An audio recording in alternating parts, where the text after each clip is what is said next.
Hello and welcome everyone. आप सभी का स्वागत है द ऑनलाइन गुरु में। मैं हूं सुनील शर्मा और आज के इस सेशन में आरआईएमसी से रिलेटेड मैथमेटिक्स का एक और टेस्ट का सॉल्यूशन आपके सामने रख रहा हूं। ये जो टेस्ट है ये हमारे इनरोल्ड स्टूडेंट्स के लिए रेगुलर बेसिस पे होते हैं, तो सोचा कुछ उनमें से आप लोगों के लिए भी उपलब्ध करवाया जाए। तो इसका जो पीडीएफ है इस टेस्ट पेपर का वो आपको मिल जाएगा हमारे टेलीग्राम चैनल पे, जिसका लिंक आपको नीचे डिस्क्रिप्शन में मिल जाएगा। ठीक है, उसको आप सॉल्व कीजिए, देन आफ्टर इस सॉल्यूशन को देखिए और मार्क कीजिए कि आपके कितने आंसर्स जो हैं वो करेक्ट आते हैं। ठीक है, साथ ही साथ आपको ये भी बताना चाहूँगा कि हमारे पास ऑनलाइन क्लासेस भी अवेलेबल है। अगर आप आरआईएमसी से रिलेटेड, आरएमएस सैनिक स्कूल एटसेट्रा से रिलेटेड ऑनलाइन क्लासेस ज्वाइन करना चाहते हैं तो गिवन नंबर पे व्हाट्सएप के थ्रू मैसेज कर सकते हैं। तो चलिए इस सेशन को स्टार्ट करेंगे। ऐसे ही इंफॉर्मेटिव सेशंस अगर आपको पसंद आते हैं तो इसे लाइक जरूर कीजिएगा। आपके अदर जो फ्रेंड्स हैं जो इसकी प्रिपरेशन कर रहे हैं उनके साथ इसे शेयर भी कीजिएगा।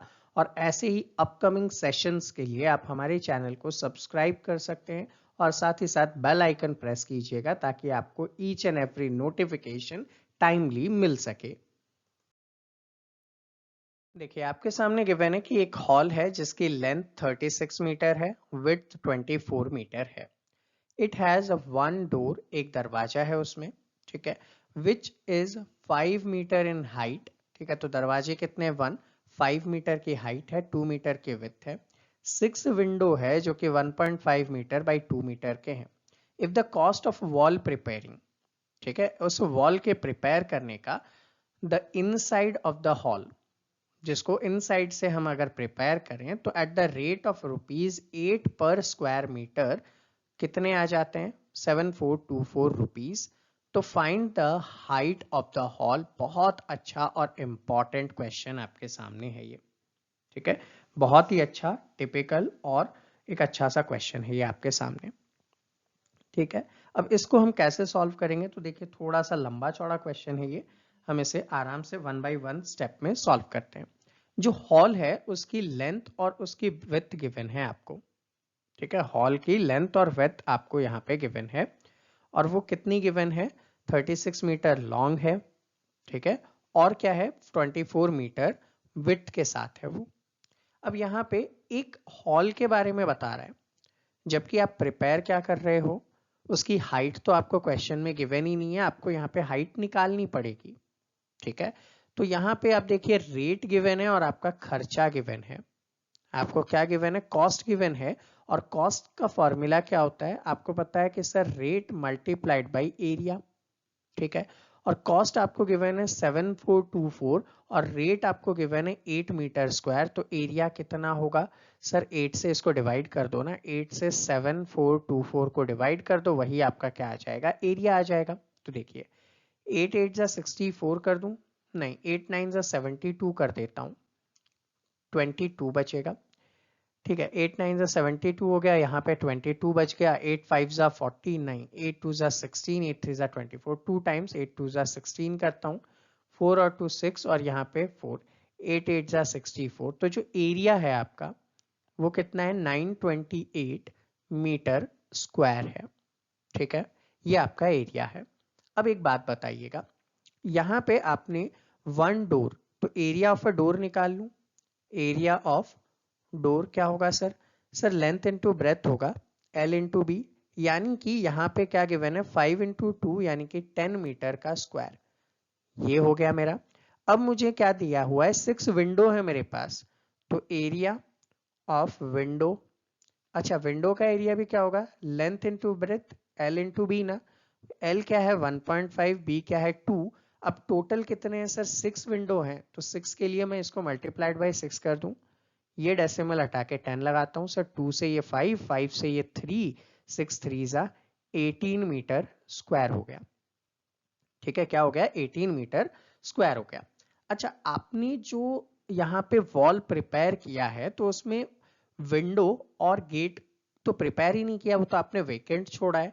तो इसका मतलब होता है कि आपको इसमें से माइनस करना होगा। तो area of 4 wall, area of 4 wall minus area of window minus area of आपका जो गेट है या फिर डोर जैसे आप यहाँ पे बोल रहे हैं, जब इसे माइनस करोगे तो आपके पास क्या आएगा, कंस्ट्रक्टेड एरिया जो हमने निकाला है। ठीक है, हमने कंस्ट्रक्टेड एरिया निकाला था 928। तो देखिए जो 928 है is equals to area of 4 wall, पता नहीं है मुझे अभी भी, एरिया ऑफ 4 वॉल अभी भी पता नहीं है। इसमें से माइनस कर देता हूँ विंडो का, सर विंडो का 18 है, और माइनस कर देता हूँ डोर का, दैट इज 10। तो 28 माइनस कर दूंगा तो 900 जो होगा वो क्या होगा, एरिया ऑफ 4 वॉल होगा। ठीक है, 4 वॉल का एरिया आपके सामने आ चुका है। अब यहाँ पे आपके सामने जो बेस्ट पार्ट आता है, ठीक है, आपके सामने जो बेस्ट पार्ट आता है कि सर हमें 4 वॉल का एरिया निकालना है। अब एरिया ऑफ 4 वॉल हम कैसे निकालेंगे, ये भी तो आपके सामने एक क्वेश्चन है। ये भी क्या है, आपके सामने एक अच्छा सा क्वेश्चन है कि 4 वॉल का एरिया कैसे निकलता है। ठीक है, तो देखिए फॉर्मूला है एरिया ऑफ 4 वॉल का। फॉर्मूला क्या है, तो देखिए एरिया ऑफ 4 वॉल जो होता है वो होता है 2l + b multiplied by h। ठीक है, तो इसे मैं लिख सकता हूं 900 is equals to 2 multiplied by l। देखो क्वेश्चन में गिवन है 36, ठीक है, प्लस ब्रेथ कितना गिवन है 24, मल्टीप्लाइड बाई h। हमें भाई h ही तो फाइंड आउट करना है। सॉल्व करें इसको, 2 को अगर मैं उस साइड भेज देता हूं तो 900 divided by 2 that is 450 is equals to 36 और 24 को ऐड करो, 6 और 4 10, 3 2 5 और ये 60 हो जाएगा आई गेस। 36 और 4 40 और 20 60 h। तो यहाँ पे h की वैल्यू क्या होगी, h is equals to 450 divided by 60। 0 से 0 को आपने काट दिया है, ठीक है, और 6 से जब 45 को डिवाइड करोगे तो 7 6 42 आ जाएगा, ये 3 होगा, डेसिमल लगा के 0, 6 5 30। तो आपका जो h है ना वो क्या है 7.5। अब 7.5 क्या सारे यूनिट मीटर में है, तो मेरा यूनिट भी क्या होगा, मीटर के अंदर ही होना चाहिए। ठीक है, तो मेरा आंसर क्या होगा 7.5 मीटर। क्वेश्चन बहुत अच्छा और इंपॉर्टेंट है, दोबारा से सुनना। मैंने सबसे पहले कंस्ट्रक्टेड एरिया निकाला, कैसे निकाला, रेट और कॉस्ट गिवन थी उससे। अब इसमें डोर और विंडो तो मैंने बनाई नहीं है तो उनको माइनस कर दिया, तो मेरे पास एरिया ऑफ 4 वॉल आ गया, और उस 4 वॉल के फॉर्मूले में मैंने लेंथ और ब्रेथ गिवन थी लगाया, हाइट के लिए h रहने दिया और सॉल्व कर लिया। अच्छा और इंपॉर्टेंट क्वेश्चन है। देखिए क्वेश्चन में दिया गया है कि थिकनेस है एक मेटेलिक ट्यूब की 1 सेंटीमीटर, उसका इनर डायमीटर है 12 सेंटीमीटर। तो इनर डायमीटर से हम रेडियस निकाल सकते हैं 12/2 यानी कि 6 सेंटीमीटर। उसका वजन आपको बताना है जो कि 1 मीटर लॉन्ग ट्यूब है, और उसकी डेंसिटी 7.8 ग्राम पर क्यूबिक सेंटीमीटर है। तो सेंटीमीटर में है तो इसे भी मैं सेंटीमीटर में बदलकर 100 सेंटीमीटर लिख सकता हूं। ठीक, ये कुछ इस टाइप का है कि सपोज कीजिए ये एक ब्लॉक है, ये एक लंबा ट्यूब है आपके सामने, और इसी ट्यूब के अंदर का जो पार्ट है वो खोखला पार्ट है। ठीक है, ये खोखला पार्ट है, ये यहां से लेकर यहां तक ये ऐसे जॉइंट है, और ये वाला जो पार्ट है ना, ये इसकी थिकनेस आपको दी हुई है। तो मुझे जो वेट बताना होगा वो तो इस थिकनेस वाले पार्ट का ही बताना होगा, हॉलो पार्ट का नहीं बताना होगा।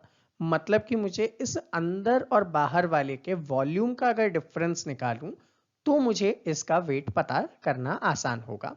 तो यहाँ पे जो वॉल्यूम होगी मेटेलिक ट्यूब की वो क्या होगी, तो देखिए volume of metallic tube is equals to volume of outer minus inner. ठीक है, आउटर और इनर का वॉल्यूम माइनस कर लूंगा। अच्छा, वॉल्यूम का फॉर्मूला क्या होता है, पाई आर स्क्वायर एच। तो ये पाई आर स्क्वायर एच, और यहाँ पे भी ये क्या हो जाएगा पाई आर स्क्वायर एच। बस यहाँ पे 1 और 2 का डिफरेंस मैं कर सकता हूँ। देखिए दोनों में कॉमन क्या है, तो सर पाई कॉमन है, एच कॉमन है, तो R1 का स्क्वायर और R2 का स्क्वायर माइनस कर सकते हैं। ठीक, पाई की जगह 22/7, एच की जगह 100। अब R1 का स्क्वायर, R1 क्या है आउटर वन, आउटर का क्या है सर, सर इनर का तो बोला है उसने कि 12 सेंटीमीटर है, तो आउटर का डायमीटर क्या होगा यहाँ पे, तो देखिए आउटर का डायमीटर यहाँ पे भी 1 सेंटीमीटर, यहाँ पे भी 1 सेंटीमीटर, यानी कि 2 सेंटीमीटर ऐड होके 14 सेंटीमीटर हो जाएगा। तो इसका रेडियस 14/2 यानी कि 7 सेंटीमीटर होगा। तो 7 का स्क्वायर तो डायरेक्टली मैं 49 लिख देता हूँ, माइनस यहाँ पे R2 यानी कि इनर का आपने निकाल रखा है 6 का स्क्वायर 36। तो वॉल्यूम क्या आएगा 22/7 मल्टीप्लाइड बाई 100 मल्टीप्लाइड बाई 49 में से 36 माइनस करो, 9 में से 6 गया 3, 4 में से 3 गया 1, तो कितना आ जाएगा सर 13 आ जाएगा आपके सामने। ये तो क्या है आपका वॉल्यूम। अब आपको क्या बताना है वेट, ठीक है। और वेट क्या होता है, तो वेट होता है सर आपके वॉल्यूम मल्टीप्लाइड बाई आपका जो डेंसिटी है उसके मल्टीप्लीकेशन से। तो वॉल्यूम क्या है सर 22/7 इंटू 100 इंटू 13 और इसी को डेंसिटी से मल्टीप्लाई करना है जो है 78/10। ये कर सकते हैं हम 78/10। अब यहां से देखिएगा इसे मुझे सॉल्व करना है और फाइनली आंसर निकालना है। देखिए 10 था तो एक जीरो मैं यहाँ पे काट देता हूँ, ठीक है। मल्टीप्लीकेशन है और थोड़ा सा लंबा नंबर है तो सॉल्व करने में हो सकता है टाइम लगे। 22 मल्टीप्लाइड बाई 13 कर लेते हैं हम लोग यहाँ पे, ठीक है। 3 2 जा 6, 3 2 जा 6, 2 1 जा 2, 2 1 जा 2, तो ये 6 8 2। तो 22 हो गया, 13 हो गया, फिर 78 से मल्टीप्लाई कर लेते हैं, 10 का जीरो तो बाद में लगा देंगे, ठीक है। 8 5 जा 40, 8 6 जा 48, 8 8 जा 64 और 4 68, ठीक है। 8 2 जा 16 और 6 22, ठीक है। 16 और 6 22, 7 6 जा 42, 7 8 जा 56, 56 और 4 60, 7 2 जा 14, 14 और 6 20, तो ये आपके सामने आएगा 8 8 और 2 10, 2 1 3 2 2। एक जीरो लगाना ही है मुझे, तो यहाँ पे 223080 डिवाइडेड बाई 7 आ जाएगा, ठीक है। ये आपके सामने नंबर आएंगे। अब इसे 7 से डिवाइड कर दें हम लोग, तो देखिए 7 से जब मैं डिवाइड करूंगा इसे तो क्या आएगा 7 3 जा 21 रिमेनिंग 13, 7 1 जा 7 रिमेनिंग 6 और आया 0, 7 8 जा 56, तो 7 8 जा ये लो सर 56 4 आया मेरे पास 8, 7 6 जा 42 रिमेनिंग 6 और आया 0, ठीक है। 7 8 जा 56 ले लेता हूँ, 7 8 जा 56 रिमेनिंग 4 लगाऊंगा मैं डेसिमल और आएगा 0, ठीक है।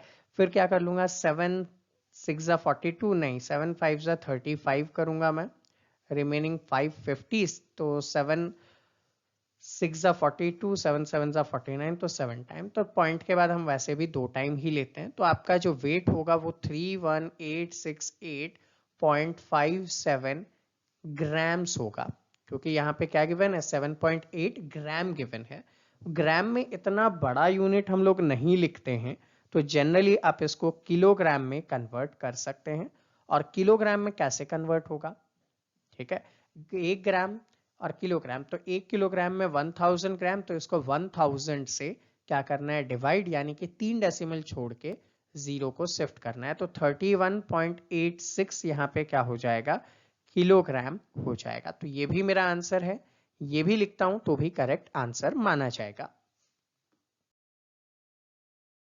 देखिए क्वेश्चन में दिया गया है कि the ratio of volumes of two spheres is 1:8, तो find the ratio of their surface area. सबसे पहले बात किसकी की जा रही है, स्फेयर की जा रही है, उसका सरफेस एरिया आपको बताना है। अच्छा देखिए स्फेयर का सरफेस एरिया या फिर टोटल सरफेस एरिया या फिर कर्व्ड सरफेस एरिया, तीनों ही क्या होते हैं एक होते हैं। यहाँ पे ये जो है इंटरेस्टिंग फैक्ट आपको पता होना चाहिए, ठीक है। तो surface area of a sphere क्या होता है 4 पाई आर स्क्वायर, ठीक है। तो सरफेस एरिया क्या होता है 4 पाई आर स्क्वायर होता है।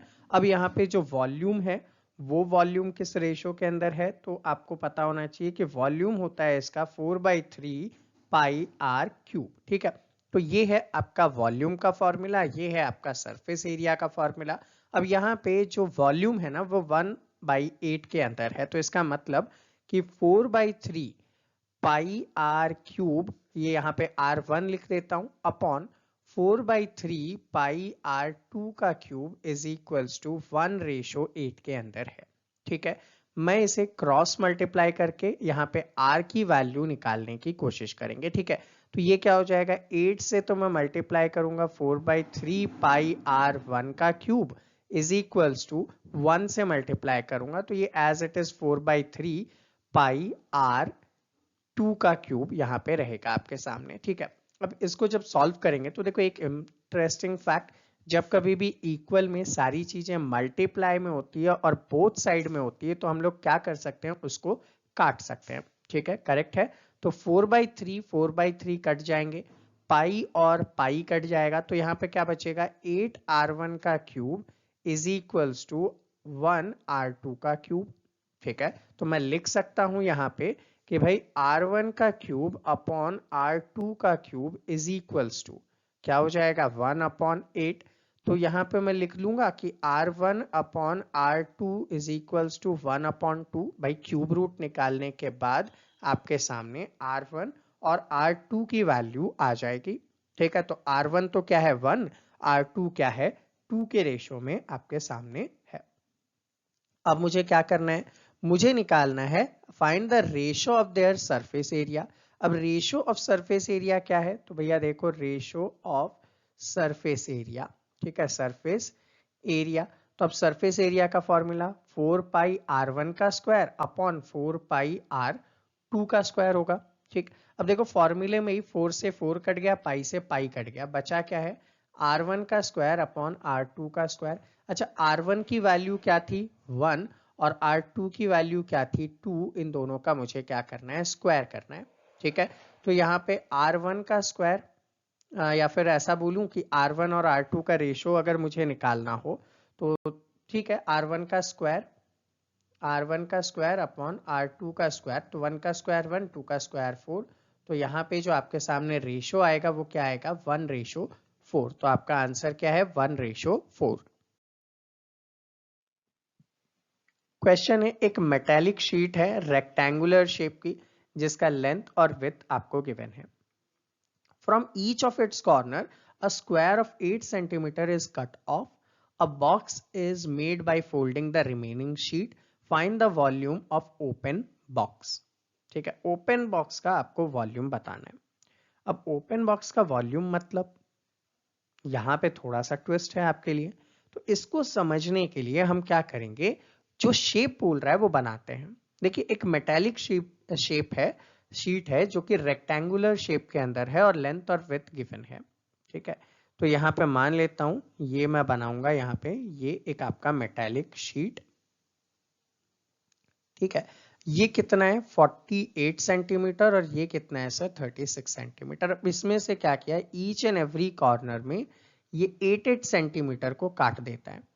ठीक है, सेम एज यहाँ पे भी ये 8 सेंटीमीटर को काट देता है, सेम एज ये यहाँ पे भी 8 सेंटीमीटर को काट देता है और सेम एज ये यहाँ पे भी 8 सेंटीमीटर को काट देता है। ठीक है, आपको क्या निकालना है, वॉल्यूम निकालना है। किसका वॉल्यूम निकालना है सर, ओपन बॉक्स का निकालना है। भाई यही तो करना है आपको, वॉल्यूम निकालना है ओपन बॉक्स का। अब ये जो बॉक्स है खुला हुआ है और इसका वॉल्यूम बताना है। भैया ये सबसे बड़ी प्रॉब्लम, कैसे, जब आप इसको फोल्ड करके क्या बनाओगे, एक बॉक्स बनाओगे, तो वो बॉक्स दिखेगा कैसा, वो बॉक्स दिखेगा कैसा, तो उसके लिए मैं एक अलग कलर का यूज करूंगा यहाँ पे। ठीक है, अलग कलर से मैं इसे दिखाता हूं। देखो आपको ये जो बॉक्स दिखेगा वो कुछ ऐसा दिखेगा, ये यहाँ पे आ जाएगा। ठीक है, ये यहाँ पे आ जाएगा, ये यहाँ पे आ जाएगा और ये यहाँ पे आ जाएगा। भाई फोल्ड होके ये जो दीवारें हैं ना ये ऐसे खड़ी हो जाएगी ना, इस टाइप से। तो अब आपको इस ओपन जो बॉक्स है इसका वॉल्यूम बताना है, तो इसकी वॉल्यूम के लिए लेंथ ब्रेथ और हाइट आपको बतानी पड़ेगी। अब यहाँ पे देखिए ये टोटल 48 था, यहां से 8 और 8 16 माइनस करो, 48 में से अगर 16 चला गया तो क्या बचेगा 2, 4 में से 1 गया 3, तो ये जो है ये 32 बचेगा। ठीक है, सेकेंड थिंग, ये तो क्या होगी, इसकी लेंथ हो गई। अब सेकंड थिंग देखो, इसकी ब्रेथ की बात करूं, ब्रेथ कितना था सर 36 था, 36 में से यहां से भी 8 काट दिया, यहां से भी 8 काट दिया, तो यहां से अगर मैं 16 काटता हूं तो कितने बचेंगे, 20 बचेगी। तो भैया ये तो इसकी ब्रेथ है। हाइट की बात करो सर, ये 8 काट के इसको खड़ा किया है तो हाइट तो 8 ही रहेगा, और ये तीनों किस में है सर, सेंटीमीटर, सेंटीमीटर और सेंटीमीटर के अंदर है। अब बताओ वॉल्यूम। तो भैया ये क्या बन गया, वॉल्यूम ऑफ अ क्यूबॉइड। ठीक है, क्या बन चुका है, एक क्यूबॉइड बन चुका है। और क्यूबॉइड का वॉल्यूम क्या होता है sir, L into B into H. तो 32 इंटू 20 इंटू 8 आपका यहाँ पे आंसर आएगा। ठीक है, निकाल देते हैं इसको मल्टीप्लाई करके।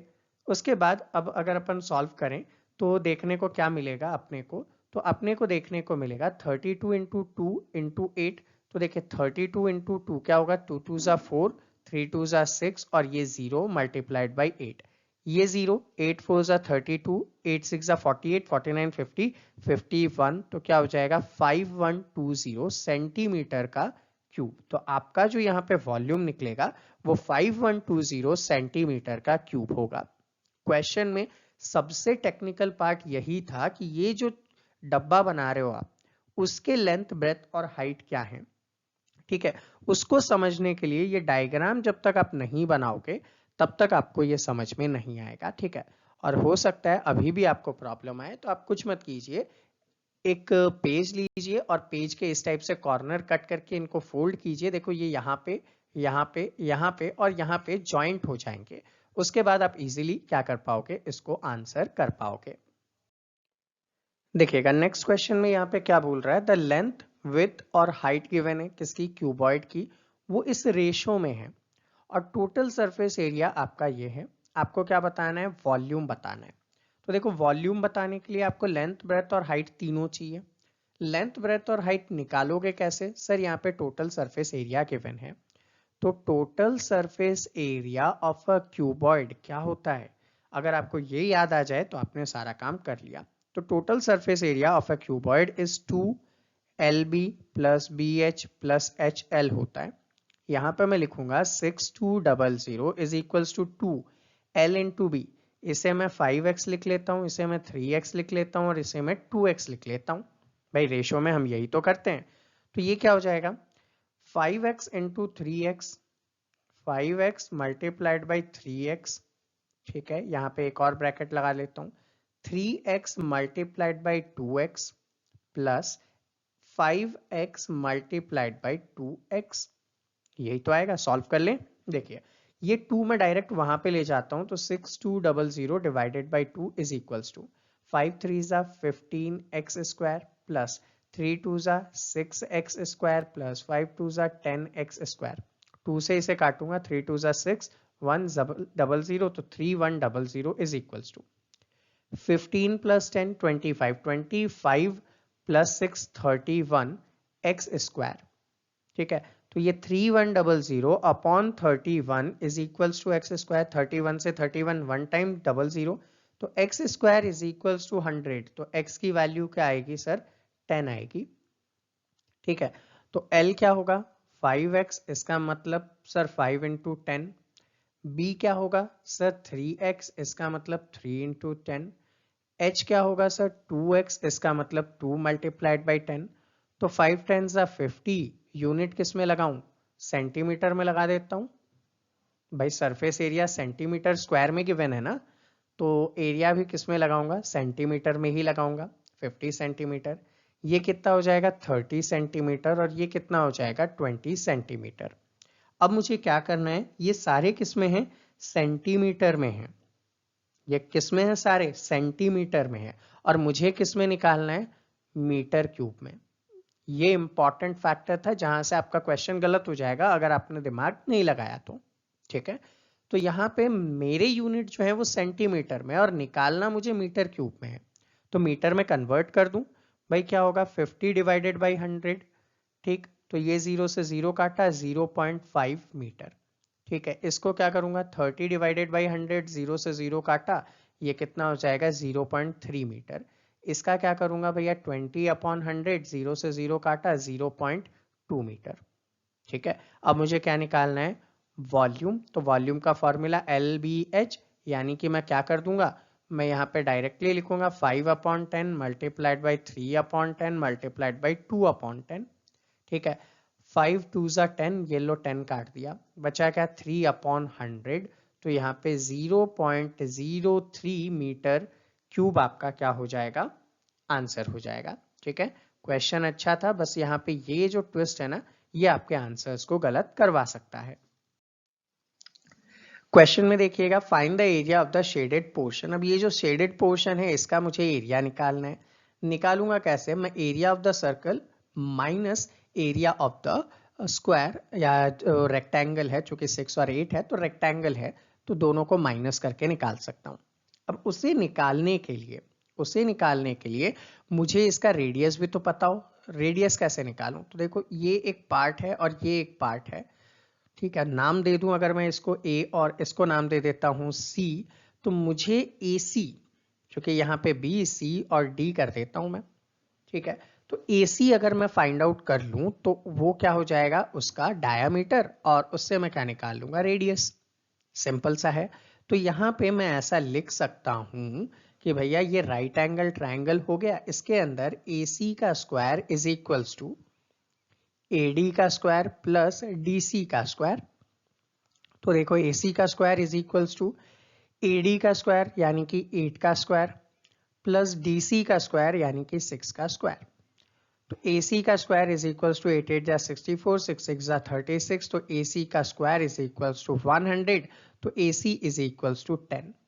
तो AC क्या हो गया? 10 सेंटीमीटर हो गया। अगर AC 10 सेंटीमीटर है तो R कितना हो जाएगा? 10/2 हो जाएगा। ये तो पता है ना, अगर ये डायामीटर है तो डायामीटर का हाफ होता है रेडियस। निकाल लिया हमने डायामीटर का हाफ। अब क्वेश्चन में क्या तिकड़म लगानी है? देखो, तिकड़म ये लगानी है शेडेड पोर्शन। तो यहाँ पे जो एरिया ऑफ शेडेड पोर्शन, ये होगा shaded portion is equals to area of circle minus area of rectangle, यही होगा। अच्छा, area of shaded portion is equal to area of circle. Circle का एरिया क्या होता है sir? Pi r square minus यहाँ पे एरिया ऑफ रेक्टेंगल क्या होता है सर? L/B।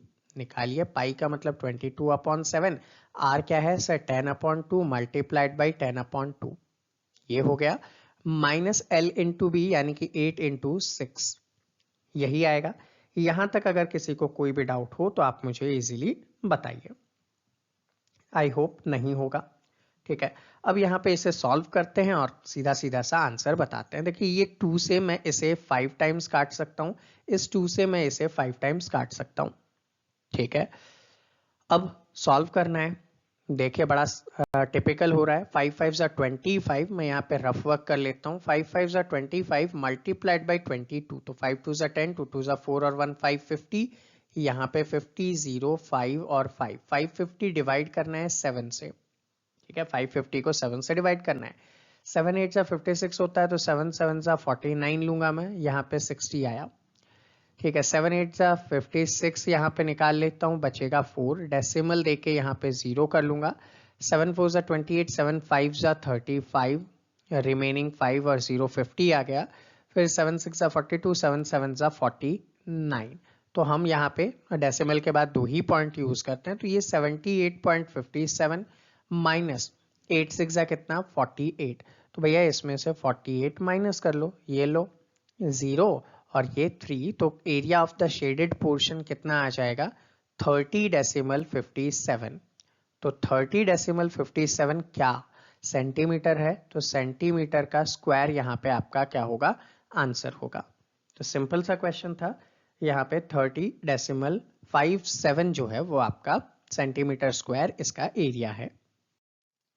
क्वेश्चन दिया गया है ABCD एक स्क्वायर है जिसकी साइड 14 सेंटीमीटर है। अब स्क्वायर है मतलब चारों पार्ट इक्वल है, ये भी 14 है, ये भी 14 है, ये भी 14 है और ये भी 14 है। APD and BPC semi circle है, ठीक है। APD और BPC सेमी सर्कल्स हैं। Find the area of the shaded region. एक बात बताओ, ये एक सेमी सर्कल है और ये एक सेमी सर्कल है, तो इन दोनों को मिला के क्या बन जाता है? एक सर्कल बन जाता है, ठीक है। और सर्कल का एरिया कितना होता है? तो सर पाई आर स्क्वायर होता है, ठीक है। सर्कल का एरिया कितना होता है? पाई आर स्क्वायर। सर आर कितना होगा? सर ये रहा मेरा डायामीटर 14 है, तो आर कितना होगा सर? 14/2 यानी कि 7। तो एरिया क्या है? 22/7, यहाँ पे 14/2 और 14/2 आ जाएगा। सॉल्व कीजिए, देखिए 7 2 ज़ा 14, 2 से 2 कटा, 2 1 ज़ा 2, 2 से मैं अगर इसे काटूं तो 7 टाइम्स, तो 7 2 ज़ा 14, 7 2 ज़ा 14 और 1 154। 154 क्या आया भैया? सेंटीमीटर का स्क्वायर आया, और ये क्या है? Area of a circle. अब मैं अगर यहाँ पे निकालूं area of a square, area of a square क्या होगा सर? 14 इंटू 14 हो जाएगा। अब आप लोगों को 14 का स्क्वायर भी पता है, हमने 14 का स्क्वायर क्या निकाला था? जब 14 इंटू 14 करते हैं तो 196 आता है, तो ये आया 196 सेंटीमीटर का स्क्वायर। अब यहाँ पे मुझे शेडेड पोर्शन निकालना है ना, तो देखिए area of shaded portion, area of shaded portion कितना होगा? तो is equals to area of square, ठीक है, माइनस एरिया ऑफ सर्कल। ठीक है, अब एरिया ऑफ अ स्क्वायर क्या है? 196 माइनस 154, माइनस कीजिए, 6 में से 4 गया 2, 9 में से 5 गया 4, तो 42 सेंटीमीटर स्क्वायर जो है वो आपका इस शेडेड पोर्शन का, ठीक है, ये जो शेडेड पोर्शन है उसका आंसर क्या हो जाएगा? 42 यहाँ पे सेंटीमीटर का स्क्वायर आ जाएगा। ये आपका शेडेड पोर्शन का आंसर है। Next question, area of 3 circle के रेशो हैं 4:9:25, उनके रेडियस का आपको रेशो निकालना है। बड़ा ही अच्छा क्वेश्चन है। यहाँ पे एरिया है ना, अच्छा इसका मतलब एरिया का फॉर्मूला पाई आर स्क्वायर होता है 1 के लिए, पाई आर स्क्वायर 2 के लिए, और पाई आर स्क्वायर 3 के लिए, यही होगा।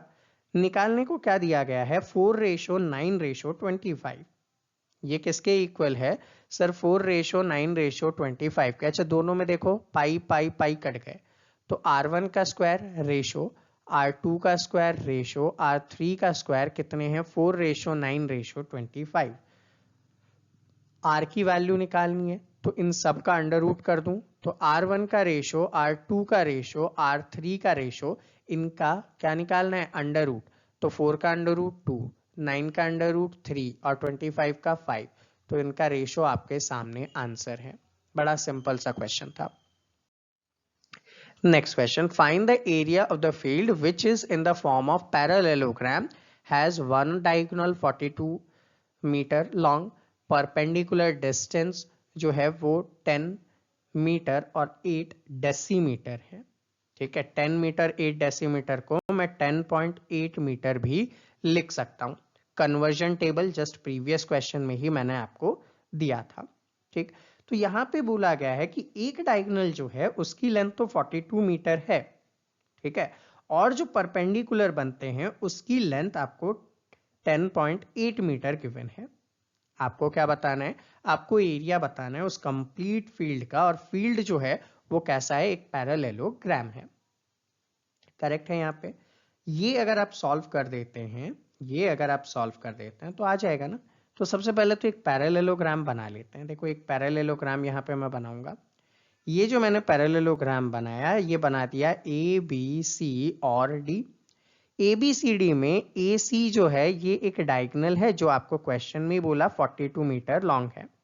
दूसरा क्या बोला? जो परपेंडिकुलर है डायगोनल्स पे वो 10.8 है, तो यहां से ये जो परपेंडिकुलर 90 डिग्री का बनता है ये 10.8 मीटर है। सेम एज यहां से जो परपेंडिकुलर बनेगा ये भी 10.8 है। करेक्ट है यहाँ पे। अब मुझे एक चीज बताओ, मुझे एक चीज बताओ, अगर मैं यहाँ पे क्या कर दूं, दोनों का ही एरिया ले लूं। यहाँ पे मेरे को दिख क्या रहा है? एक ट्राइंगल दिख रहा है, कौन सा? ABC दिख रहा है, और मेरे को एक ट्राइंगल दिख रहा है ADC। दो ट्राइंगल दिख रहे हैं। अगर मैं दोनों का ही एरिया निकाल लेता हूं, अगर मैं क्या करता हूं, दोनों का ही एरिया निकाल के सम कर देता हूं, तो इस पूरे के पूरे फील्ड का एरिया आ जाएगा। अच्छा सर, ट्राइंगल ABC का फॉर्मूला क्या होगा? Sir half into base into height. इस वाले का क्या होगा sir? Half into base into height, यही तो होगा। तो देखो इसका बेस क्या है? 1/2 multiplied by base AC। AC कितना है सर? 42। हाइट कितना है सर? 10.8। ये हो गया। इसमें भी क्या हो जाएगा? हाफ इंटू बेस क्या है सर? 42। हाइट कितनी है सर? 10.8। सॉल्व करो, ये डेसिमल हटा के नीचे 10 लगाऊंगा, यहां भी डेसिमल हटा के 10 लगाऊंगा। सॉल्व करते हैं, देखो 2 से अगर मैं इसे सॉल्व करता हूं तो ये कितने हो जाएंगे 21, यहाँ पे 2 से ये 21, वैल्यू कितनी आएगी वो देख लेते हैं। भैया देखो 21 को 108 से मल्टीप्लाई करना है और 10 से डिवाइड देना है, तो ये 108, यहाँ 8 2 जा 16 और ये 2, तो ये 8 ये 6 2 और ये 2, ठीक है, डेसिमल लगाया तो ये कितने हुए 226.8 प्लस 226.8, दोनों को ऐड करो तो आपके सामने आ जाएगा 453.6 मीटर में है तो मीटर स्क्वायर, और ये क्या हो गया आपका एरिया ऑफ द फील्ड हो गया। कैसे हुआ, मैंने क्या किया दोबारा रिपीट करता हूं, मैंने सिर्फ क्वेश्चन के अंदर जो गिवन था उसका एक डायग्राम बनाया। जैसे ही डायग्राम बनाया मुझे पता चला कि ये जो फील्ड है ये दो ट्रायंगल से मिलकर बना है, और ट्रायंगल भी राइट एंगल ट्रायंगल है क्योंकि परपेंडिकुलर है, ठीक है, परपेंडिकुलर डिस्टेंस बोला है, तो मतलब राइट एंगल ट्रायंगल, और राइट एंगल ट्रायंगल में क्या हो जाता है, सीधा सिंपल सा बेस इनटू हाइट का फॉर्मूला लगाते हैं। बेस पूरा 42 है, हाइट कितनी है परपेंडिकुलर 10.8, यूज किया, मेरा आंसर आ गया। समझ रहे हैं इजीली। तो यहां से मैंने दोनों को निकाला और दोनों को ऐड कर दिया, ABC का और ADC का, और आंसर आ गया। क्वेश्चन पूछा जा रहा है find the area of the shaded portion in the figure. आपको ये शेडेड पोर्शन यहाँ पे बताना है। तो देखो यहाँ पे आपको ये बताया जा रहा है कि ये जो शेडेड पोर्शन है वो कितना है। तो देखिए यहाँ से यहाँ तक ये जो पार्ट है, यहाँ से यहाँ तक आपका जो लेंथ है वो कितना है 14 मीटर है, ठीक है। सेकेंड थिंग, आपको यहाँ पे ये भी पता चल रहा है कि ये वाला जो पार्ट है वो कितना है 24 मीटर है, ठीक। टोटल 14 मीटर बाई 24 मीटर का तो आपका ये एरिया है। अब इसमें से 2 सेंटीमीटर का आप यहाँ पे क्या निकाल रहे हैं, ये वाली स्ट्रिप निकाल रहे हैं, और 3 का यहाँ पे ये वाली स्ट्रिप आप क्या कर रहे हैं वो निकाल रहे हैं, ठीक। अब इन में से आप क्या कर रहे हैं 2 सेंटीमीटर बाई 3 सेंटीमीटर की स्ट्रिप को कट डाउन कर रहे हैं, ठीक है। 2 सेंटीमीटर बाई 3 सेंटीमीटर के स्ट्रिप को कट डाउन कर रहे हैं, और अब आपको बताना है कि यहाँ पे इसका जो है वो एरिया कितना होगा। तो देखो अब यहाँ पे प्रॉब्लम है क्वेश्चन में, ये गिवन है मीटर में, ये गिवन है सेंटीमीटर में, तो कहीं से भी पॉसिबल नहीं होगा, ठीक। यहाँ ये मीटर में गिवन है, ये मीटर में गिवन है, ये भी मीटर में गिवन है, तो ये ही शायद क्या होगा मीटर में होगा, तो इसको हम 2 मीटर मान के काम करेंगे, ठीक है। इसको मीटर ही रखते हैं, ऊपर वाले को 2 मीटर मान लेंगे। अब एक बात बताओ, इस वाले पाथ की अगर मैं ऊपर वाले पाथ का निकालूं तो क्या हो जाएगा, तो देखो आपके सामने इसकी लेंथ कितनी है, तो सर ऊपर से नीचे 14 मीटर है, ठीक है। तो 14 मल्टीप्लाइड बाई इसकी विड्थ कितनी है 2 मीटर, ठीक है। तो कितना हो जाएगा 14 2 जा 28 मीटर स्क्वायर। ये तो क्या है ऊपर वाले का है, तो इसको मैं लिख सकता हूँ नंबर 1 का एरिया, इसको मैं नाम दे देता हूँ नंबर 1। अब देखो इसको मैं नाम दूंगा नंबर 2, ये वाले को नंबर 2 नाम देता हूँ, और इसका एरिया जब मैं निकालूंगा तो क्या आ जाएगा 24 है, मल्टीप्लाइड बाई विड्थ कितनी है 3 है, तो भैया 4 3 जा 12, 3 2 जा 6 और 1 7, 72 मीटर स्क्वायर। दोनों को ऐड करूंगा 8 और 2 10, 7 2 9 और 1 10, 100 मीटर स्क्वायर। क्या ये आंसर है, तो बोलना बिल्कुल नहीं।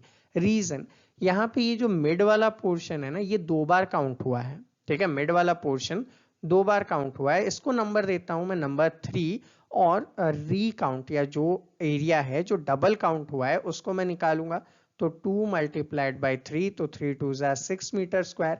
ये मैं माइनस करूंगा तो क्या आएगा 94 मीटर स्क्वायर, और ये 94 मीटर स्क्वायर क्या है आपका शेडेड पोर्शन का एरिया है।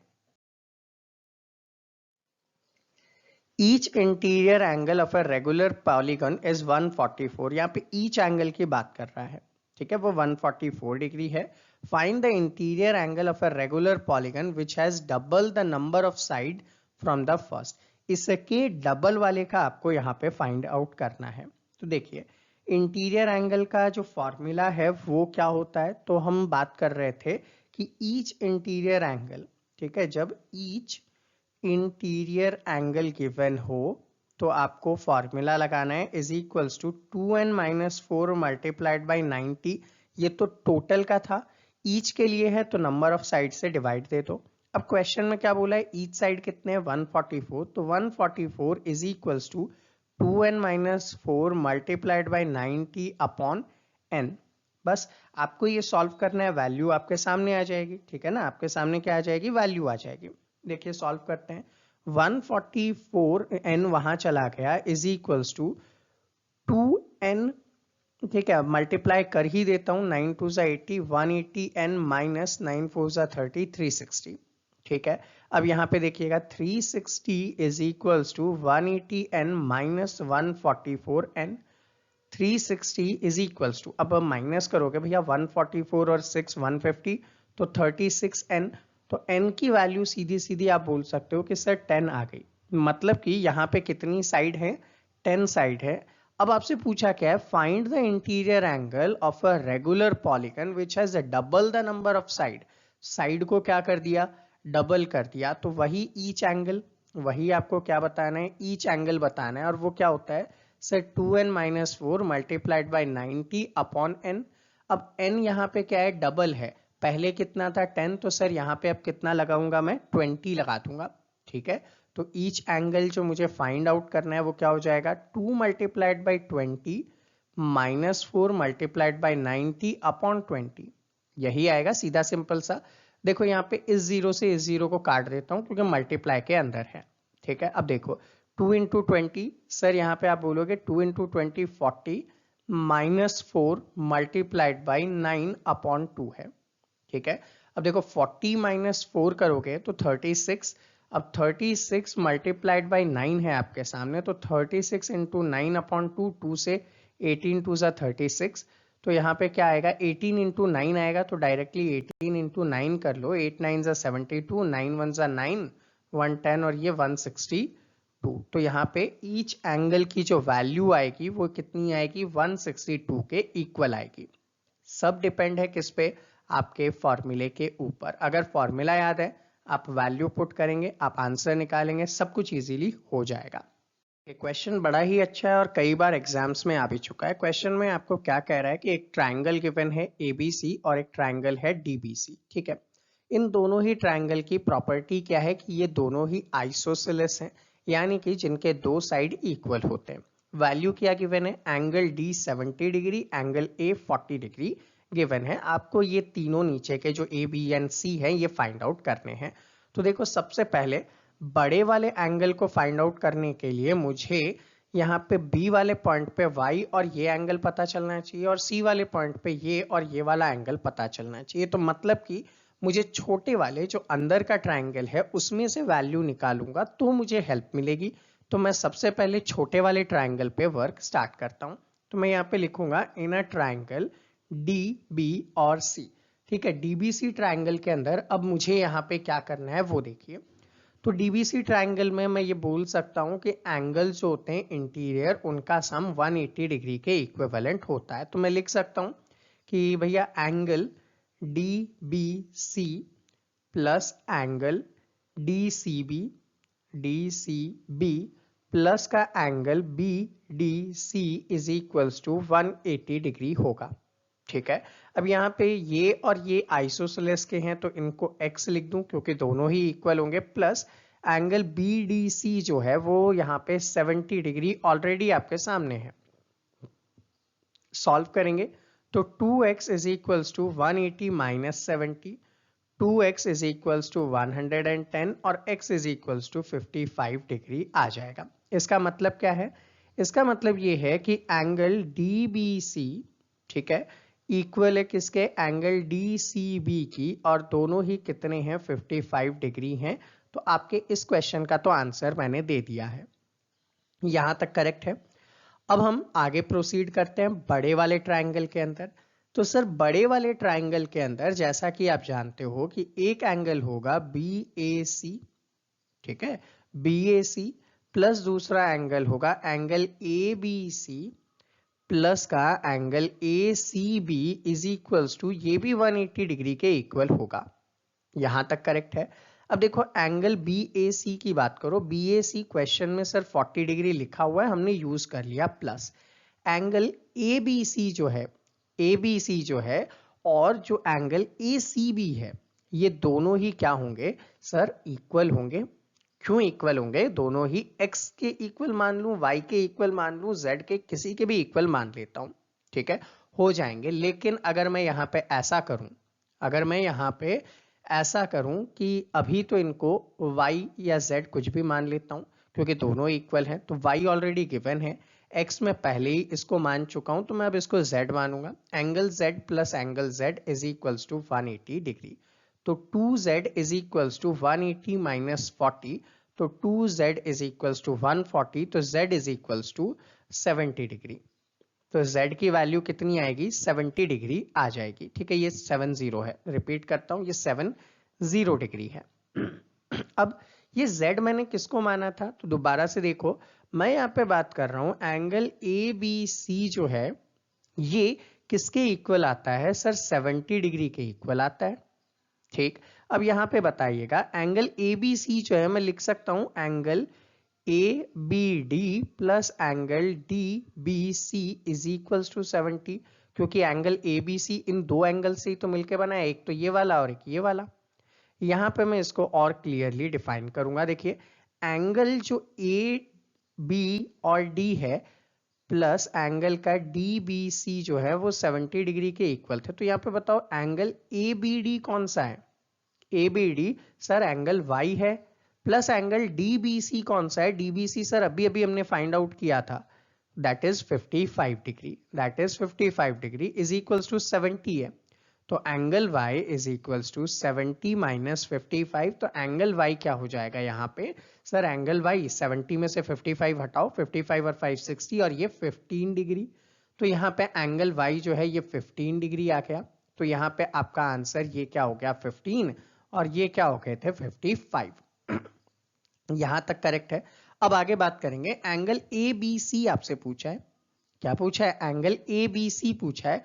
देखो ABC तो आप पहले ही निकाल चुके हैं, यहाँ पे एंगल ABC 70 डिग्री के इक्वल है और एंगल AC और D पूछा है। अब AC और D पूछा है, तो देखिए ACD को निकालते हैं। ये वाला एंगल क्या हो गया, ये तो 70 हो गया सर। अब ये बचा है ACD। देखिए एंगल AC और D जो है, ठीक है, ये एंगल जो है वो कैसे बनेगा, तो इसको मैं शॉर्ट फॉर्म में निकालूंगा। देखो एंगल ACB जो है ना वो किसके इक्वल है, तो आप बोलोगे सर ACB जो है वो इक्वल है किसके, ACB वही वाला एंगल ABC के, एंगल ABC के इक्वल है। क्यों, क्योंकि दोनों ही आइसोसेलेस ट्रायंगल के एंगल है। तो एंगल ACB को मैं दो पार्ट में बांट लेता हूं। ठीक है, दो पार्ट में कैसे बांटता हूं, देखो एक तो मैं लिखूंगा एंगल ACD, ठीक है ACD, प्लस मैं लिख सकता हूं एंगल DCB के, और ABC क्या था, तो सर ABC जो था ना वो हमने अभी अभी निकाला 70 डिग्री के इक्वल, तो ये लो 70 डिग्री। ठीक है, DBC और ये ABC की वैल्यू 70 आई थी। अच्छा ACD तो मुझे बताना है ना, तो मैं लिख दूंगा ACD as it is, plus angle DCB अभी अभी हमने फाइंड आउट किया था, देखो DC और B 55 डिग्री यहीं पे आपने लिख रखा है, तो यहाँ पे लिख दूं 55 डिग्री इज इक्वल्स टू 70। तो angle ACD is equals to 70 minus 55, तो angle ACD is equals to 15 degree हो जाएगा। तो यहाँ पे इसकी वैल्यू क्या है 15 डिग्री है। तो मेरे आंसर्स हो गए ना, यहाँ पे एंगल Y का आंसर हो गया, ठीक है, यहाँ पे ये वाला आंसर हो गया, यहाँ पे ये वाला आंसर हो गया, ठीक है, ये वाला मेरा आंसर हो गया, ये वाला मेरा आंसर हो गया। मैंने सारे आंसर्स यहाँ पे बता दिए। Y की वैल्यू 15 है, DBC और DCB 55 है, ABC 70 और ACD 15 डिग्री यहाँ पे आपका आंसर है। तो क्वेश्चन बड़ा नहीं था, बस क्वेश्चन में अलग अलग चीजें पूछी थी जिसको देखते हुए लग रहा था कि क्वेश्चन बड़ा है, बाकी क्वेश्चन बड़ा ही सिंपल सा था। क्वेश्चन में कहा जा रहा है कि दो रेगुलर पॉलीगन है और उनका जो रेशियो है between their number of side वो 1:2 है, और जो इंटीरियर एंगल्स हैं वो 3:4 के रेशियो में है। आपको टोटल नंबर ऑफ साइड यहाँ पे बतानी है। तो देखिए हम जैसा कि फॉर्मूला हमें पता है, नंबर ऑफ साइड्स का अभी कोई यूटिलाइजेशन नहीं है, लेकिन इंटीरियर एंगल का फॉर्मूला हम जानते हैं। क्या जानते हैं हम, तो देखिए हम ये जानते हैं कि जो इंटीरियर एंगल होते हैं, इंटीरियर एंगल होते हैं, मान लेते हैं पॉलीगॉन 1 की upon interior angle of polygon 2 की ले ले, तो ये जो रेशियो है वो 3:4 में गिवन है। फॉर्मूला क्या है? तो सर फॉर्मूले से तो अभी हम क्वेश्चन सॉल्व कर रहे थे, 2n1 minus 4 multiplied by 90 upon का n1, ये यहाँ पे होगा, और यहाँ पे क्या हो जाएगा, यहाँ पे भी सेम फॉर्मूला हम लोग लगाएंगे, 2n यहाँ पे सेकेंड 2 के लिए minus 4 multiplied by 90 upon n2, और ये 3 अपॉन 4 के इक्वल्स है। यहाँ पे अगर आप इसको सॉल्व कर लेते हो तो आप आधे से ज्यादा काम पूरा कर पाओगे, ठीक है। तो यहाँ पे इसको सॉल्व करने की कोशिश करें। कैसे करेंगे? ये वाला पूरा एंटायर इक्वेशन 4 के साथ मल्टीप्लाई हो जाएगा, क्रॉस मल्टीप्लाई जब करेंगे, और ये वाला एंटायर इक्वेशन 3 के साथ क्रॉस मल्टीप्लाई हो जाएगा। थोड़ा सा टिपिकल और लंबा जरूर है, लेकिन करेंगे हम इनको, ठीक है। तो जैसे ही अब आप सॉल्व करोगे तो 4 का इस ऊपर वाले से मल्टीप्लीकेशन करो, तो 4 यहाँ पे, ठीक है, ब्रैकेट में 2n1 माइनस का 4 multiplied by 90 upon n1 is equals to ये 3 हो जाएगा, और यहाँ पे क्या है, 2n2 minus 4 multiplied by 90 upon n2 है, ठीक। अब यहाँ पे जितना हम लोग कर सकते हैं उसके अकॉर्डिंग बात करें तो दोनों ही इक्वेशन में अगर कोई पार्ट इक्वल होता है सेम वैल्यू में तो वो काट सकते हैं। तो यहाँ पे ये 90 और ये 90 चला जाएगा, ठीक है। 2n 1 है और यहाँ पे 2n 2 है, इसलिए अभी नहीं काट सकते, और माइनस 4 को नहीं हटा सकते क्योंकि वो मल्टीप्लीकेशन में नहीं है अभी, ठीक है ना। तो इसको आगे सॉल्व करेंगे, तो देखो 4 2 जा 8n1 माइनस 4 4 जा 16 upon n1 is equals to क्या होगा, 3 2 जा 6n2 माइनस 12 अपॉन n2 आ जाएगा। यहां तक तो ठीक है भैया। अब यहाँ पे मुझे n1 और n2 का कुछ ना कुछ तो करना पड़ेगा। क्या करना पड़ेगा? देखो ratio between the number of side क्या गिवन है, मान लो n1 और n2 यहाँ पे 1:2 गिवन है, n1 और n2 का यहाँ पे रेशियो गिवन है ना, तो मैं n1 और n2 यहाँ पे अप्लाई करूंगा तो ये क्या हो जाएगा, 2n1 is equals to n2 के इक्वल है। तो मैं n2 की जगह अगर 2n1 लिख दूं तो क्या मैं वैल्यू निकाल सकता हूं? तो आप बोलोगे हाँ सर ये तो सिंपल हो जाएगा। तो देखिए n2 की जगह मुझे 2n1 लिखना है, ठीक है। तो देखो क्या होगा, 8n1 minus 16 upon n1 is equals to क्या है, 6n2 है। अब n2 की जगह क्या लिख दूंगा, 2n1 माइनस का 12 अपॉन, अब n2 की जगह क्या लिखूंगा, 2n1 लिखूंगा। सॉल्व करते हैं, देखो 8n1 minus 16 upon n1 is equals to 6 2 जा 12n1 माइनस का 12 अपॉन 2n1 आ गया। अब इसे अगर मैं सॉल्व करूं तो बहुत जल्दी ही इसे सॉल्व किया जा सकेगा। कैसे सॉल्व किया जा सकेगा? तो आप बोल सकते हैं अपॉन में दोनों ही n1 है, मैं काट दूं, ठीक है, 2 बच जाएगा, 2 से ऊपर वाले को डिवाइड दे दूं तो सिंपली सॉल्व होगा। लेकिन अभी तक आपको जिस पैटर्न से मैंने सॉल्व करवाया है मैं अभी क्रॉस मल्टीप्लीकेशन ही कर पाऊंगा, ठीक है। तो 2n1 का 8n1 माइनस 16 से मल्टीप्लाई और n1 का 12n1 माइनस 12 से मल्टीप्लाई, तो 8 2 जा 16n1 का स्क्वायर माइनस यहाँ पे 16 क्या हो जाएगा, आप बोलेंगे 16 2 जा 32n1 हो जाएगा, ये 32n1 होगा, 32n1 इज इक्वल्स टू, यहाँ पे अगर देखेंगे तो 12n1 का स्क्वायर माइनस 12n1 आ जाएगा। तो क्वेश्चन थोड़ा सा लंबा जाने लगा है, तो मैं एक काम करता हूँ, क्रॉस मल्टीप्लाई बाद में करूंगा, शॉर्ट ट्रिक को ही यूज में लेता हूँ। देखो यहाँ n1 से ये n1 कट जाएगा, 2 बच रहा है यहाँ पे, ठीक है। जब यहाँ पे 2 बच रहा है तो जस्ट ए मिनट, मुझे इरेज करके स्पेस निकालना पड़ेगा।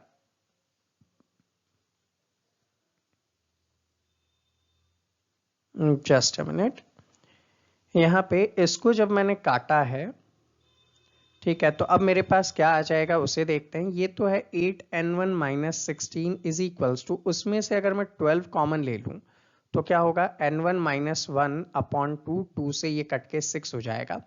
तो 8n1 minus 16 is equals to 6n1 minus का 6। अब सॉल्व करूं मैं, 8n1 माइनस का 6n1 is equals two plus का 16 माइनस का 6। 8n1 में से 6n1 गए तो 2n1 बचेगा इज इक्वल्स टू 10। तो यहाँ पे 2n1 इज इक्वल्स टू 10 है तो n1 इज इक्वल्स टू 5 आ जाएगा। तो ये मेरा फर्स्ट साइड है। अब n2 क्या है, तो देखो n2 के लिए ये फॉर्मूला निकला था ना, n2 is equals to 2n1, तो n2 is equals to 2n1 है, n1 की वैल्यू लगाओ, n1 की वैल्यू क्या हो जाएगी 2 मल्टीप्लाइड बाई 5, तो n2 इज इक्वल्स टू 10 आ जाएगा यहाँ पे मेरा आंसर। ठीक है, ये एक आंसर है और ये एक आंसर है। दोबारा से सुनिएगा, क्वेश्चन में मुझे कहा गया था कि सर इंटीरियर एंगल जो है वो 3:4 में है, तो मैंने फॉर्मूला लिखा है interior angle of first one और interior angle of second one is equals to 3/4। फॉर्मूले को उतारा, उतारने के बाद मैंने देखा यार सॉल्व करने में क्या करूं, क्रॉस मल्टीप्लाई कर देता हूं, क्रॉस मल्टीप्लाई करके आपके सामने रखा। एक शॉर्ट ट्रिक यहाँ पे मैंने लगाई कि जब मल्टीप्लाई में बोथ साइड में सेम थिंग होते हैं तो उनको काट सकते हैं, तो 90 से 90 मैंने काट दिया। याद रखना मल्टीप्लाई में होने चाहिए तो ही आप काट पाओगे, अदरवाइज यहाँ पे आप नहीं काट पाओगे। क्लैरिफाई करने के लिए मैं एक अलग कलर से इसको यहाँ पे डिनोट करूंगा। देखो यहाँ पे ये वाला जो पार्ट है और ये वाला पार्ट है, ठीक है, ये वाला पार्ट है और ये वाला पार्ट है, देखो 90 अलग से ही मल्टीप्लाई हो रहा है, तो 90 को मैं काट सकता हूँ। ठीक है, काटने के बाद मेरे पास ये आया। अब इसके अंदर मैंने ये यूज किया कि भैया ये जो साइड है ना ये मुझे गिवन थे, तो इसके अकॉर्डिंग मैंने n1/n2 रखा और n2 की वैल्यू क्या आई 2n1 आई, तो जहां कहीं भी n2 था मैंने वहां पे 2n1 लिख दिया। लिखने के बाद मैंने इसे सॉल्व किया, उसके बाद मैंने क्या किया, यहाँ देखा कि भाई ये n1 और ये n1 दोनों डिवाइड में एक जैसे हैं, इसके आगे कुछ नहीं तो मतलब 1 मान लूं, तो 1 से ये मल्टीप्लाई है, इसके आगे 2 से ये मल्टीप्लाई है, तो n1 से n1 काट दिया। अब जो ये ऊपर वाला 12n1 माइनस 12 है, इसमें से मैंने क्या किया 12 कॉमन लेके 12 को मल्टीप्लाई में बना लिया ताकि मैं 2 से काट सकूं। फिर मेरे पास ये वैल्यू आई जिससे सॉल्व करके n1 की वैल्यू मैंने निकाल ली।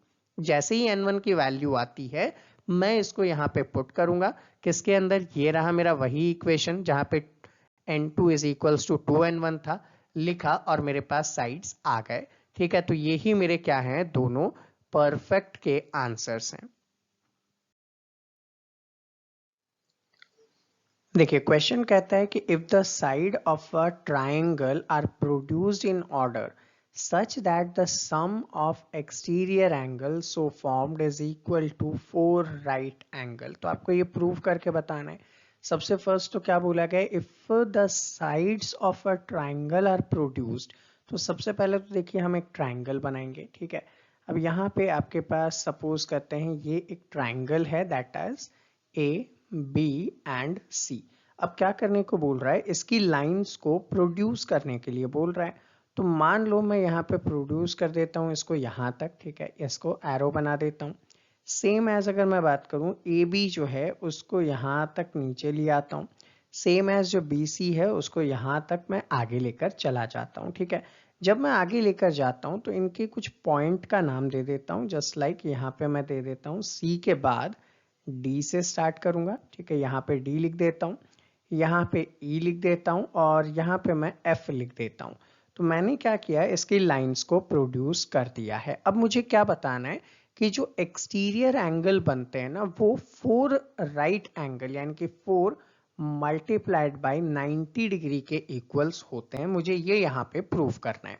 तो देखो सबसे पहले तो क्या करूंगा, मेरे को ये पता है कि भैया एंगल नंबर ए कर दूं यहाँ पे।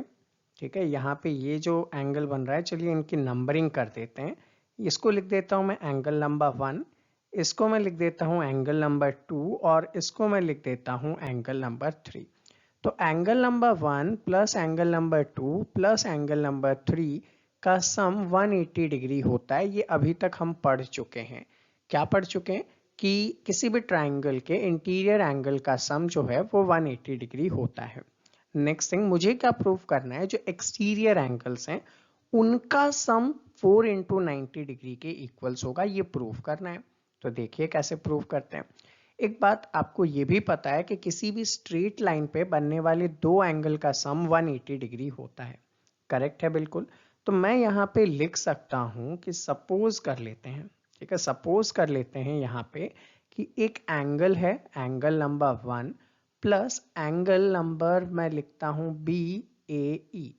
इन दोनों का सम कितना होगा सर, 180 डिग्री होगा क्योंकि एक स्ट्रेट लाइन पे बनने वाले एंगल हैं। ठीक है, सेकेंड थिंग मैं यहाँ पे लिखता हूँ कि एंगल नंबर 2 में अगर मैं प्लस करूँ angle number C B F, C B F, तो ये क्या होगा 180 डिग्री के इक्वल्स होगा। क्यों?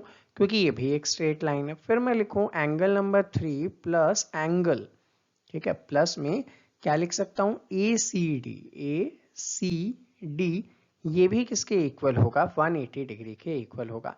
मान लेता हूं ये इक्वेशन नंबर 1 है, ये इक्वेशन नंबर 2 है और ये मेरा इक्वेशन नंबर 3 है। तीन इक्वेशंस मैंने यहाँ पे बनाए, करेक्ट है, यहाँ पे तीन इक्वेशंस मैंने यहाँ पे बनाए।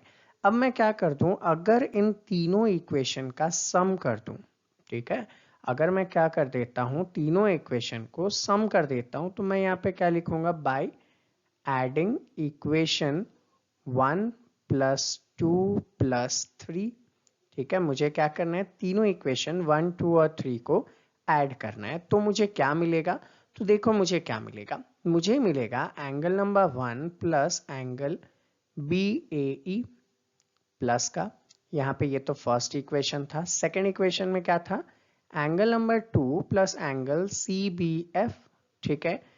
तीसरा इक्वेशन क्या था, angle number 3 plus angle A C D, और ये तीनों 180 180 180 होंगे, ठीक है, 180 प्लस 180 प्लस 180 होंगे। जब मैं इस इक्वेशन को खोलता हूं तो मैं लिख सकता हूं angle 1 plus angle 2 plus angle 3 plus angle B A E plus angle C B F plus का angle A C D is equals to 180 180 180, कितने हो जाएंगे, तीनों को ऐड कर दो भैया। तो आप बोलोगे सर यहाँ पे 0 8 3 जा 24 3 और ये 540 डिग्री होंगे, यही होगा ना भाई, 300 80 80 160 तो 460 और 80, हाँ 540। अब क्या करूंगा, मैं यहाँ पे लिख सकता हूँ angle 1 plus angle 2 plus angle 3 कितने हैं, 180 डिग्री है। आपने खुद ने यहाँ पे लिखा था, यही लिखा था ना कि इंटीरियर एंगल्स का सम 180 डिग्री होता है। तो ऐसे में 180 degree plus angle B A E plus angle C B F plus angle A C D is equals to 540 है। यहाँ पे इसको और आगे बढ़ाते हैं तो देखिए क्या आएगा, angle number B A E plus angle number C B F plus angle number A C D is equals to 540 minus 180, ठीक है। तो angle B A E plus angle C B F plus angle A C D is equals to, बताओ 180 minus करोगे तो 360 degree बचेगा। अच्छा, same as यहीं पे angle B A C plus angle C B F plus का angle A C D is equals to, मैं इसको लिख सकता हूँ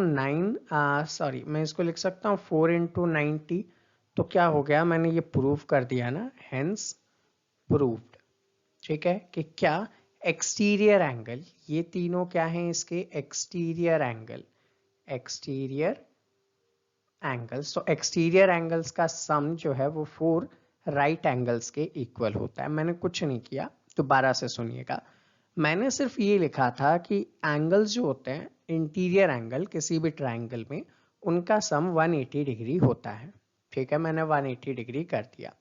उसके बाद यहाँ पे क्या किया मैंने, कि मैंने ये कहा कि भाई ये अगर एक स्ट्रेट लाइन है ना, तो स्ट्रेट लाइन पे बनने वाले एंगल का सम 180 होता है। तो angle number 3 plus angle ACD ले लिया, ठीक है, सेम एज यहाँ पे ले लिया और यहाँ पे ले लिया, ये सारे 180 के इक्वल्स लिख दिए। बस मैंने इन्हीं इक्वेशंस को ऐड कर दिया और वैल्यू आपके सामने आ गई, ठीक है, बड़ा सिंपल सा है, ज्यादा कुछ टफ है नहीं, इसमें इजीली हो सकता है। नेक्स्ट क्वेश्चन पे बात करते हैं। यहाँ पे क्वेश्चन में कहा गया है कि एक फिगर है ए बी और सी, एक ट्राइंगल था जिनमें एंगल्स का जो रेशो है ए बी सी वो क्या है 3:2:1 गिवन है। एंगल्स किस रेशो में, 3:2:1 में है। ए सी जो है वो परपेंडिकुलर है सी डी के ऊपर, सी डी लाइन के ऊपर ए सी परपेंडिकुलर है, मतलब यहाँ पे 90 डिग्री बन रहा है। आपको बताना है ECD, ECD मतलब ये वाला एंगल आपको बताना है। मैं यहाँ पे डबल क्वेश्चन मार्क बताता हूँ, ठीक। अब मुझे एक बात बताना, हमने अभी तक क्या पढ़ा था, हमने यहाँ पे ये पढ़ा था कि भैया जो एक्सटीरियर एंगल होता है, जो एक्सटीरियर एंगल होता है वो टू इंटीरियर एंगल के सम के बराबर होता है अपोजिट साइड के। तो यहाँ पे ACE एक एक्सटीरियर एंगल है, ये किसके इक्वल होगा, एंगल ए के और एंगल बी के। अब भैया मुझे ए का और बी का दोनों की वैल्यू नहीं पता है, तो पहले मैं ए और बी की वैल्यू निकालूंगा। ठीक है, मैं क्या करूंगा, एंगल ए और बी की वैल्यू निकालूंगा। तो मुझे ये पता है कि in a triangle A B and C क्या होता है, angle A plus angle B plus angle C is equals to 180 degree. अब एंगल ए क्या है 3x है, बी क्या है 2x है और सी क्या है x है, और ये सारे 180 के इक्वल हैं। तो 3 to 5 और 1 6x is equals to 180 degree, तो x is equals to 30 degree. यही आएगा ना भैया, x की वैल्यू 30, 36 180। अब यहाँ पे देखो एंगल ए कितना होता है, एंगल बी कितना होता है और एंगल सी कितना होता है। ए की वैल्यू तो यहाँ पे जो आपके सामने आएगी वो कितनी आएगी, तो आप बोलोगे सर 3x था, इसका मतलब 3 इंटू 30 यानी कि 90 डिग्री। तो मैं यहाँ पे लिख सकता हूँ 90 डिग्री। बी की वैल्यू क्या है सर 2x है, मतलब 2 इंटू 30 यानी कि 60 डिग्री। तो यहाँ पे मैं लिख सकता हूँ 60 डिग्री। थर्ड काम मैं यहाँ पे क्या कर सकता हूँ, एंगल सी जो है वो कितना है सर, सिंपली x है यानी कि 30 डिग्री है, तो ये 30 डिग्री हो जाएगा। यहां तक का तो आई होप आप सभी को इजीली समझ में आ गया हो। अब यहाँ पे मेरे पास सॉल्व करने के दो मेथड हैं। मेरे पास क्या है, सॉल्व करने के दो मेथड उपलब्ध हैं। ठीक, दो मेथड कौन कौन से होते हैं मैं दोनों के बारे में बात करूंगा। जैसा कि मैंने आपको स्टार्टिंग में बताया था, क्या बताया था मैंने आपको ये बताया था कि जो एक्सटीरियर एंगल है, जो एक्सटीरियर एंगल होता है वो इक्वल होता है टू सम ऑफ, यहां पे लिखूंगा मैं sum of two opposite interior angle, opposite interior angle. अब ये मैं आपको जब बेसिक चैप्टर पढ़ा रहा था उस टाइम पे बता चुका हूं। तो इसका मतलब क्या होगा, मैं यहाँ पे लिखूंगा सर एक्सटीरियर एंगल तो ये पूरा का पूरा है ना, ACD और DCE या फिर ECD दोनों ही है। तो मैं लिख सकता हूं कि angle ECD plus angle DCA is equals to angle A plus angle B, यही होगा एंगल ECD। अब यहाँ पे देखो ECD तो मुझे नहीं पता सर, निकालना है, प्लस एंगल DCA क्या है 90 डिग्री है, क्यों, क्वेश्चन खुद बोल रहा है परपेंडिकुलर का मतलब 90 डिग्री, इज इक्वल्स टू ये 90 और ये 60। तो angle ECD is equals to 90 plus 60 minus का 90, तो angle ECD is equals to 60 degree. और आपका आंसर, एक तो मेथड आपके पास ये है। अब एक ऑल्टरनेटिव मेथड मैं बताता हूं, यहां तक तो आपने कर लिया ना, उसके बाद बताओ ये जो BCE है ये क्या है, एक स्ट्रेट लाइन है और स्ट्रेट लाइन पे एंगल का सम कितना होता है 180 डिग्री। तो मैं यहाँ पे लिख सकता हूं ना कि भैया angle ACB plus angle ACD plus angle ECD is equals to 180 degree.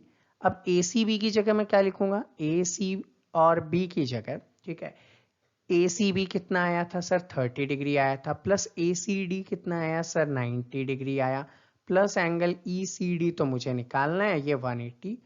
तो यहाँ पे लिख सकता हूँ angle ECD is equals to 180 minus 30 minus 90। तो angle ECD is equals to यहाँ क्या होगा 180 माइनस 120, तो angle ECD is equals to 60 degree. देखो दोनों में ही सेम आंसर आया। आपको अगर ये रूल पता है तो आप इसको यूज में ले सकते थे, अगर आपको नहीं पता है तो आप इस रूल को भी यूज में ले सकते थे। दोनों में से कोई सा भी रूल यूज करो सेम होगा, आंसर सेम आएगा, बट रूल सही सही अप्लाई करना है। आई होप ये सेशन आप लोगों को हेल्पफुल लगा होगा। ठीक है, ईच एंड एवरी क्वेश्चन आपको आसानी से समझ में आ गए होंगे। फिर भी अगर कोई डाउट या कोई क्वेरी है तो आप नीचे कमेंट सेक्शन में कमेंट कर सकते हैं। विद इन 24 आवर्स आपको हमारी टीम की तरफ से डेफिनेटली रिप्लाई प्रोवाइड करवाया जाएगा। ठीक है, और अगर आप भी चाहते हैं कि ऐसे टेस्ट रेगुलर देना, हमारे ऑनलाइन बैचेस के अंदर इनरोल होना चाहते हैं, तो दिए गए व्हाट्सएप नंबर पे 7737653468 पर आप मैसेज करके अपने ऑनलाइन बैचेस से रिलेटेड डिटेल्स भी ले सकते हैं। ठीक है, तो मिलते हैं आपसे अगले सेशन में, तब तक के लिए जय हिंद।